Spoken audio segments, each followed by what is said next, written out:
Kebijakan yang diambil pemerintah Jepang meliputi melakukan lockdown di beberapa sektor formal dengan kondisi darurat nasional ini.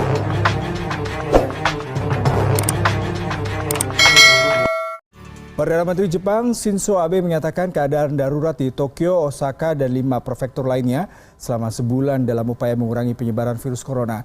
Pengumuman status darurat ini mengikuti peningkatan kasus baru di Tokyo, termasuk kenaikan lebih dari 100 kasus baru per hari selama 1 pekan terakhir.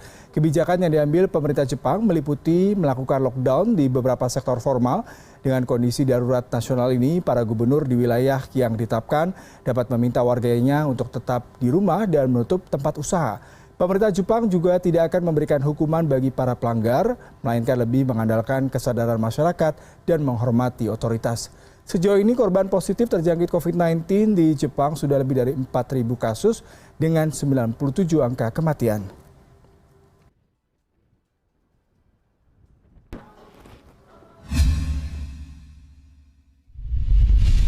Dan saat ini kita sudah terhubung dengan Kepala Perwakilan Ad Interim KBRI Tokyo Tri Purnajaya. Bapak Tri, bagaimana kondisi di sana Pak terkait dengan rencana kebijakan darurat yang diterapkan oleh Perdana Menteri Shinzo Abe? Apakah ini juga terkait dengan bagaimana warga Indonesia di sana? Silakan dengan laporan Anda Pak, informasi Anda Pak. Terima kasih banyak Mas Yuda dan para pemirsa CNN Indonesia. Terima kasih atas perhatiannya. Dan memang semalam Perdana Menteri Shinzo Abe menyampaikan deklarasi status darurat. Intinya di 7 prefektur dari 47. Sebagaimana kita ketahui ada sekitar 60.000 warga negara Indonesia yang tinggal di Jepang. Dan dari 7 prefektur itu ada sekitar 21.000 lebih warga Indonesia akan terdampak dari status darurat ini. Memang Perdana Menteri menyampaikan ini wewenang untuk menerapkan kebijakan masing-masing. Status darurat ini memang diambil karena adanya peningkatan jumlah kasus yang terinfeksi, khususnya di Tokyo, dan tingkat penyebarannya yang cukup cepat dan kasus-kasus yang tidak terdeteksi atau not traced. Oleh karena itu, pemerintahan memutuskan untuk status darurat. KBRI selama ini memiliki jaringan komunikasi dengan seluruh warga negara Indonesia, khususnya simpul-simpul kita di berbagai bagian prefektur Jepang, dan kita memonitor mereka on a daily basis dan sering sekali komunikasi. Kita memberikan bantuan kepada mereka yang membutuhkan bantuan.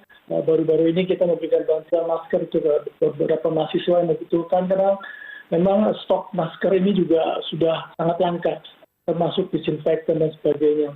Dan kita juga menyediakan mungkin vitamin bagi masyarakat yang membutuhkan. Dan saya juga menghimbau masyarakat Indonesia di Jepang untuk terus memantau berita dan perkembangan, dan terutama mematuhi himbauan pemerintah Jepang untuk tidak keluar dan serta membatasi ruang gerak mereka. Jadi pemerintah Jepang sangat berharap korporasi kerjasama masyarakat Jepang, termasuk warga asing yang tinggal di Jepang, untuk mematuhi status darurat ini, dan pentingnya untuk disiplin dalam memenuhi harapan pemerintah Jepang untuk menekan jumlah angka penderita atau yang terdampak dari penyakit coronavirus ini. Ya Pak Tri, ini terkait dengan pemberlakuan keadaan darurat, kapan sekiranya memang akan segera diberlakukan? Mengingat sebelumnya Jepang mungkin pada 2 April lalu sudah memberikan pembatasan perlintasan warga negara asing, baik itu ke Jepang maupun dari Jepang keluar negara Jepang sendiri Pak. Jadi memang status darurat ini mulai berlaku sejak diumumkan oleh Perdana Menteri Abe semalam, 7 April, sampai dengan kurang lebih 1 bulan, 6 Mei. Dan masyarakat diminta untuk tetap tinggal di rumah, dan untuk kebutuhan-kebutuhan esensial saja yang bisa keluar rumah, misalnya memenuhi kebutuhan makanan atau berobat, dan sebagian besar transportasi juga tetap buka, atau kegiatan ekonomi yang sifatnya esensial terkait dengan penanganan COVID ini juga tetap diperbolehkan, misalnya pabrik yang memproduksi obat-obatan, atau transportasi ini juga tetap berjalan walaupun mungkin dikurangi jumlahnya, intensitasnya.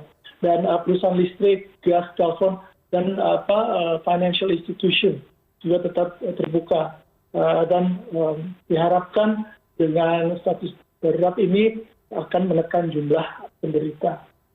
Ya, Pak Tri, ini terkait dengan tadi ada informasi maupun statement dari Shinzo Abe sendiri bahwasanya warga memang harus stay at home dan tidak ada hukuman ataupun penalti seandainya warga melanggar. Lalu sebenarnya bentuk pengawasannya seperti apa, Pak? Selain kesadaran warga di sejumlah kawasan, 7 prefektur tadi memang sudah dilarang untuk melakukan kegiatan beraktivitas kesehariannya, Pak. Jadi kalau saya amati, masyarakat Jepang ini termasuk masyarakat yang sangat disiplin. Jadi apapun yang diperintahkan oleh pemerintah pusat maupun gubernurnya itu mereka patuhi dengan baik. Tadi pagi saya amati di jalanan sudah sangat lengang, jarang sekali melihat dibandingkan hari sebelumnya. Jadi ini bentuk kepatuhan yang perlu kita tiru di Indonesia. Jadi memang juga selain itu pemerintah Jepang juga ingin reassure warganya bahwa ada paket-paket stimulus ekonomi itu juga mungkin membuat masyarakat juga sedikit senang dengan kebijakan pemerintah ini. Artinya ada perhatian khususnya untuk UKM-UKM yang akan terdampak dan bisnis-bisnis yang akan terdampak dari efek dari status darurat ini. Sebagaimana kita ketahui, Tokyo itu kan biasanya padat dengan manusia dan kegiatan aktivitasnya ekonominya sangat tinggi. Dengan status darurat ini akan sangat berpengaruh dari lalu lintas manusia, interaksi sosial, social distancing, physical distancing ini akan menjadi sangat penting untuk diterapkan, khususnya di wilayah-wilayah tadi termasuk Tokyo yang pesatnya paling tinggi sekarang sudah lebih dari 1.100 warga Tokyo yang terinfeksi coronavirus. Iya, Pak Tri, ini terkait dengan kultur warga Jepang sendiri yang memang sangat patuh pada kebijakan negara. Seperti Anda tadi katakan, tanpa harus ada santan, tanpa harus ada penalti, warga sudah sangat patuh. Lalu bagaimana dengan warga negara Indonesia nih, Pak, yang tinggal di sana?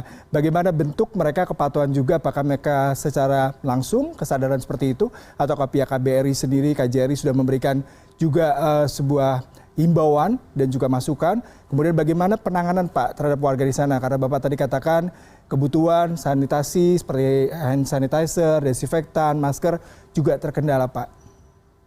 Betul, terima kasih atas pertanyaannya juga. Jadi memang Ibu Menteri Luar Negeri juga selalu menghimbau KBRI untuk menangani secara baik-baik masyarakat kita yang ada di luar negeri.